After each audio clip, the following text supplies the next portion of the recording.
샬롬 할렐루야. 창세기 27장 5절에서 23절이요. 이삭이 그의 아들 에서에게 말할 때에 리브가가 들었더니 에서가 사냥하여 오려고 들에 나가매 리브가가 그의 아들 야곱에게 말하여 이르되 네 아버지가 네 형 에서에게 말씀하시는 것을 내가 들으니 이르시기를 나를 위하여 사냥하여 가져다가 별미를 만들어 내가 먹게 하여 죽기 전에 여호와 앞에서 네게 축복하게 하라 하셨으니 그런즉 내 아들아 내 말을 따라 내가 네게 명하는 대로 염소 떼에 가서 거기서 좋은 염소 새끼 2마리를 내게로 가져오면 내가 그것으로 네 아버지를 위하여 그가 즐기시는 별미를 만들리니 네가 그것을 네 아버지께 가져다 드려서 그가 죽기 전에 네게 축복하기 위하여 잡수시게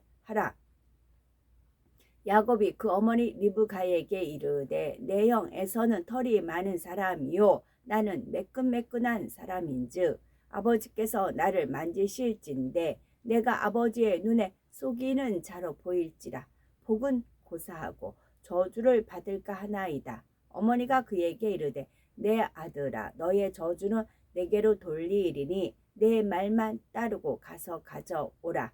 그가 가서 끌어다가 어머니에게로 가져왔더니 그의 어머니가 그의 아버지가 즐기는 별미를 만들었더라. 리브가가 집안 자기에게 있는 그의 맏아들 에서의 좋은 의복을 가져다가 그의 작은 아들 야곱에게 입히고 또 염소 새끼의 가죽을 그의 손과 목에 매끈매끈한 곳에 입히고 자기가 만든 별미와 떡을 자기 아들 야곱의 손에 주니 야곱이 아버지에게 나아가서 내 아버지하고 부르니 이르되 내가 여기 있노라. 내 아들아 네가 누구냐? 야곱이 아버지에게 대답하되 나는 아버지의 맏아들 에서로소이다. 아버지께서 내게 명하신 대로 내가 하였사오니 원하건대 일어나 앉으사 내가 사냥한 고기를 잡수시고 아버지의 마음껏 내게 축복하소서. 이삭이 그의 아들에게 이르되 내 아들아 네가 어떻게 이같이 속히 잡았느냐? 그가 이르되 아버지 하나님 여호와께서 나로 순조롭게 만나게 하셨음이니이다. 이삭이 야곱에게 이르되 내 아들아 가까이 오라. 네가 과연 내 아들 에서인지 아닌지 내가 너를 만져보려 하노라. 야곱이 그 아버지 이삭에게 가까이 가니 이삭이 만지며 이르되 음성은 야곱의 음성이나 손은 에서의 손이로다 하며 그의 손이 형 에서의 손과 같이 털이 있으므로 분별하지 못하고 축복하였더라. 사도 바울은 믿음 있는 성도들을 보면서 데살로니가 전서 2장 19절 20절 우리의 소망이나 기쁨이나 자랑의 면류관이 무엇이냐? 그의 강림하실 때 우리 주 예수 앞에 너희가 아니냐? 너희는 우리의 영광이요 기쁨이니라 말했던 것을 볼 수 있지요. 이러한 믿음과 소망을 가질 수 있도록 아버지 하나님께 인도해 주신 아버지 하나님께 감사와 영광을 돌린다는 말씀이고요. 이삭은 자신의 수명을 다했음을 느끼게 되자 자신의 뒤를 이을 아들에게 축복을 빌어주려고 했습니다. 그 아들이 바로 에서였지요. 이삭은 에서와 야곱 두 아들 중에 에서를 더 사랑하였기에 에서에게 장자로서 받을 수 있는 축복을 빌어주려고 했던 것입니다. 그러나 이는 하나님의 뜻과는 다른 것이었지요. 하나님께서는 이미 태중에서부터 에서가 아닌 야곱을 택하셨고 그 사실은 이삭이나 리브가도 알고 있었습니다. 그럼에도 이삭은 자신이 더 사랑하는 에서에게 장자로서의 축복을 받게 해주려는 마음에서 이처럼 마지막 순간까지도 에서에 대한 편협된 사랑을 보여주고 있는 것이지요. 이를 지켜보는 리브가 역시 결코 고운 마음이 아니었습니다. 리브가도 이삭과 마찬가지로 자녀들에게 편협된 사랑을 주고 있었는데 리브가는 야곱을 더 사랑했지요. 그러니 이삭이 에서에게만 축복해 주려고 한다는 사실을 알게 된 리브가는 어찌하든 그 복을 야곱이 받도록 하고 싶었습니다. 그래서 자신이 엿들은 얘기를 야곱에게 해주며 어떻게 해야 할지 그 방법까지 알려주지요. 그러나 그 방법은 선한 방법이 아니었습니다. 자기 남편을 속이고 자기 아비를 속이는 방법이었지요. 바로 육에 속한 지혜가 동원되어 에서에게 빌어줄 복을 야곱이 대신 받을 수 있는 강교한 방법을 생각해낸 것이지요. 염소의 좋은 새끼를 가져오면 리브가 자신이 이삭이 즐기는 별미를 만들어 줄 테니 그것을 가지고 가서 에서 대신 축복을 받아오라는 것입니다. 이에 야곱은 모친 리브가에게 대답하기를 11, 12절에 내 형 에서는 털 사람이요 나는 매끈매끈한 사람인즉 아버지께서 나를 만지실진데 내가 아버지께 속이는 자로 베일지라 복은 고사하고 저주를 받을까 하나이다 했지요. 야곱은 아버지 이삭이 하나님으로부터 보장받는 사람임을 알았습니다. 그렇기 때문에 축복을 빌어주면 그 복이 임하는 것은 당연하겠지만 반대로 저주를 하게 되면 저주가 임하게 된다는 것도 알았지요. 야곱 자신과 형 에서와는 외모적으로 너무나 큰 차이가 있기 때문에 자칫 아버지 이삭을 속이려 했다가는 복은 고사하고 저주를 받게 되지나 않을까, 이것이 염려되었던 것입니다.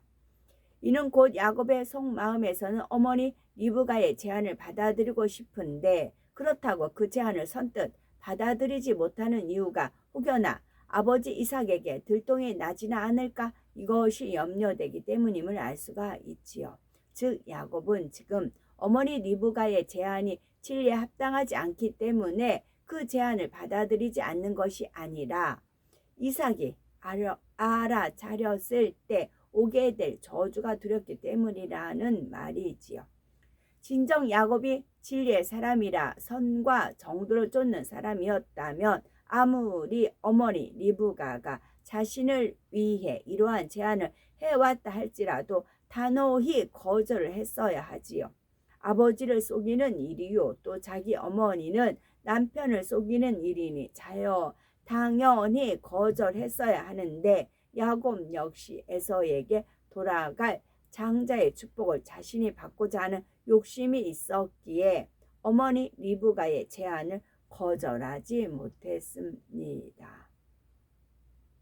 리브가가 야곱에게 내 아들아 너의 저주는 내게로 돌리리니 내 말만 쫓고 가서 가져오라 하자 야곱은 리브가의 말대로 새끼 염소를 취하여 오지요. 일이 잘못되었을 경우 자신에게 돌아올 수도 있었던 저주를 그 어머니가 대신 받겠다고 하니 야곱은 더 이상 지체할 이유가 없었던 것입니다. 바로 여기서도 야곱의 속마음이 나오고 있지요. 야곱이 어머니의 말을 듣고 강교한 방법을 동원했다고 하지만 결국 그에게도 장자의 축복을 받고자 하는 욕심과 강교한 마음이 있었기 때문에 어머니의 말에 따랐다는 사실입니다. 야곱이 선한 마음이었다면 선이 아닌 방법을 쫓지도 않았을 것이고 어머니가 너의 저주는 내게 돌리라 한다고 해서 그 말에 즉각 행동으로 나서지는 않았겠지요.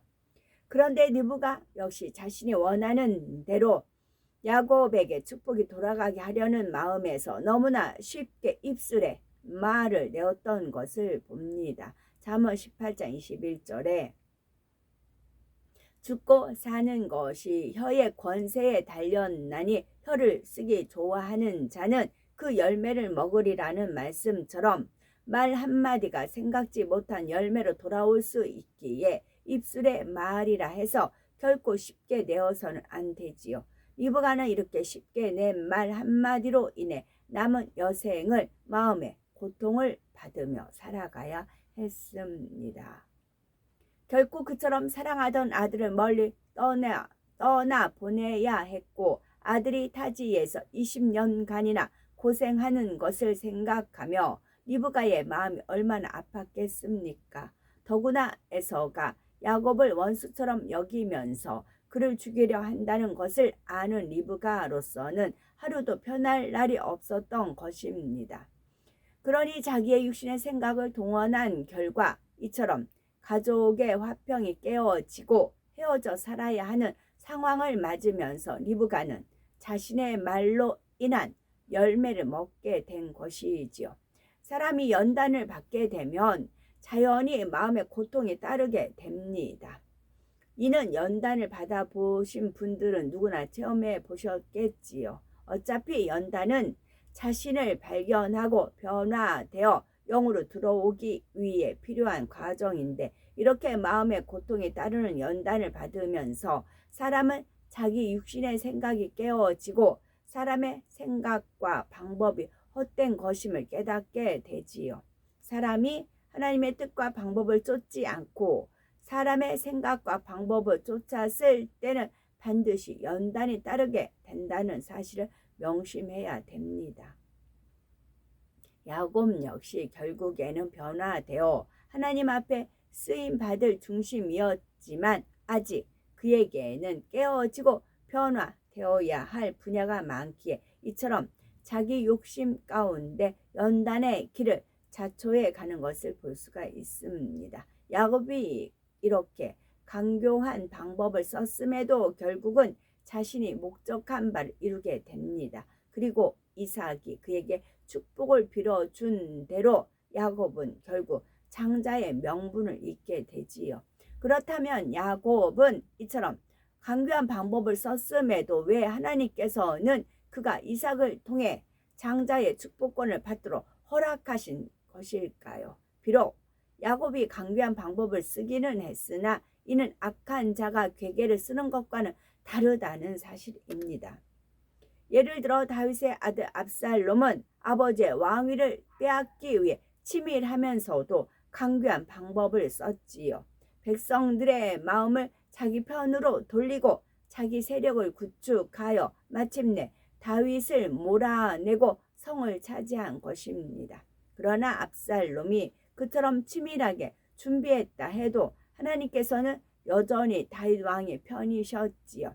결국 압살롬은 비참한 최후를 맞게 됩니다.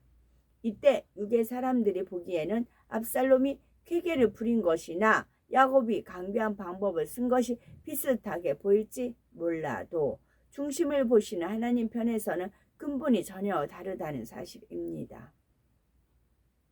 물론 압살롬의 쾌계가 야곱의 강교한 방법이 모두 악한 것임은 맞습니다. 물론 압살롬의 쾌계나 야곱의 강교한 방법이 모두 악한 것임은 맞습니다. 하지만 압살롬의 경우는 자신이 취하고자 하는 것을 얻기 위해 정말로 악한 마음에서 비롯된 행동이었고, 반면에 야곱은 그 마음이 근본 악해서라기보다는 욕심을 이루려는 마음에 그만 육의 방법을 쫓게 된 경우라 말할 수가 있지요.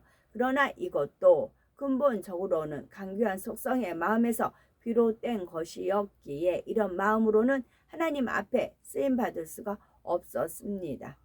그래서 하나님께서는 그가 장자의 축복을 받을 수 있도록 허락은 하시되 연단을 통해 근본의 악까지 철저히 발견하여 벗어낼 수 있도록 하셨던 것입니다. 이처럼 압살롬과 야곱의 경우가 단순히 겉으로 보여지는 모습은 비슷할지라도 원인은 전혀 달랐다는 사실입니다. 그런데 야곱이 어찌되었든 아버지 이삭으로부터 장자가 받아야 할 축복의 기도를 받을 수 있었던 데에는 이전에 죽 한 그릇에 장자의 명분을 샀던 사건이 너무나 중요한 계기가 되었음을 알아야 합니다. 에서가 장자의 명분을 경홀히 여김으로 입술을 통해 장자의 명분을 넘긴다 말했고, 야곱은 그에 대한 대가를 지불했기에 이미 영적으로 거래가 성사된 것이었습니다. 이미 영적으로 주고받고 또 대화까지 입술로 냈으면 영적인 거래가 성사가 되었다 이 말이죠. 사람은 문서에 사인을 하고 계약서에 사인을 하고 도장을 찍어야 하지만 영적인 세계는 그런 것이 아닙니다. 입술의 말이 바로 계약서이고 도장입니다. 영적인 세계는 진실이기 때문입니다. 그러므로 야곱이 이삭으로부터 장자에게 돌아갈 축복의 기도를 받을 수밖에 없게 되었던 것입니다. 하지만 그 과정이 선하고 좋은 마음에서 적당한 절차를 쫓아 이루어진 것이 아니기에 하나님께서는 야곱을 하나님께서 원하시는 온전한 중심으로 세우시기 위해 연단을 허락하실 수밖에 없었던 것입니다. 아멘.